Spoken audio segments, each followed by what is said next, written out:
Welcome sa ating bagong episode sa Philippine Navy's Submarine Acquisition Project. Let's go mga bro, samahan nyo ako sa pag-explore sa mga latest na balita tungkol dito.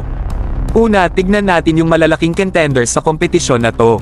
May offer ang Spanish shipbuilder na Navantia na nag-focus sa kanilang 3,000 tons SAT Isaac Perel class submarine.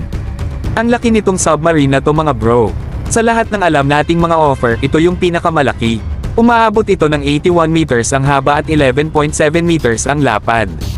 Pero kung ikukumpara natin ito sa Scorpion class ng Naval Group at DSME 1400PN ng Hanwha Ocean, kita natin na talagang malaki ang SAT Isaac Perel class.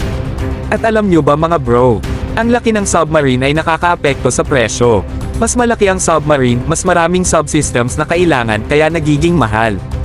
Base sa mga cost information na available online, malamang na ang SAT Isaac Perel class ang pinakamahal na submarine platform kumpara sa iba. Ngayon, tingnan natin yung mga platform mismo.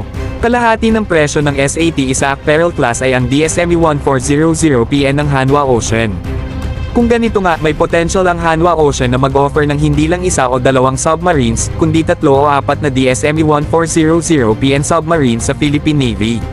Pero, dahil ang Philippine Navy ay naghahanap lang ng 2 submarines, may chance ang Hanwha Ocean na baguhin ang kanilang offer. Pwede silang magdagdag ng kanilang mas bago at mas maliit na DSME 2000 design na base sa KSS-3.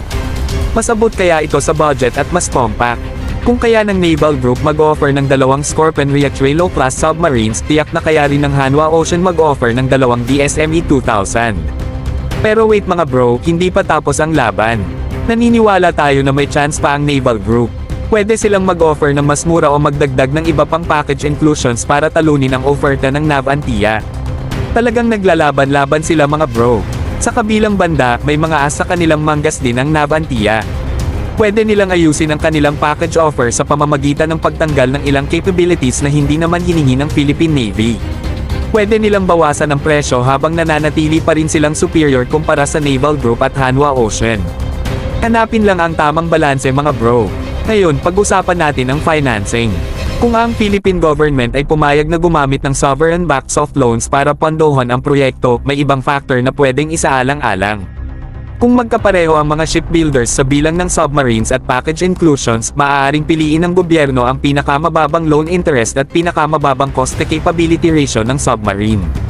Ang gulo mga bro. So, kailangan magbalik sa pag-aaral ang Hanwha Ocean at Naval Group para makuha ang Philippine Navy's Submarine Acquisition Project.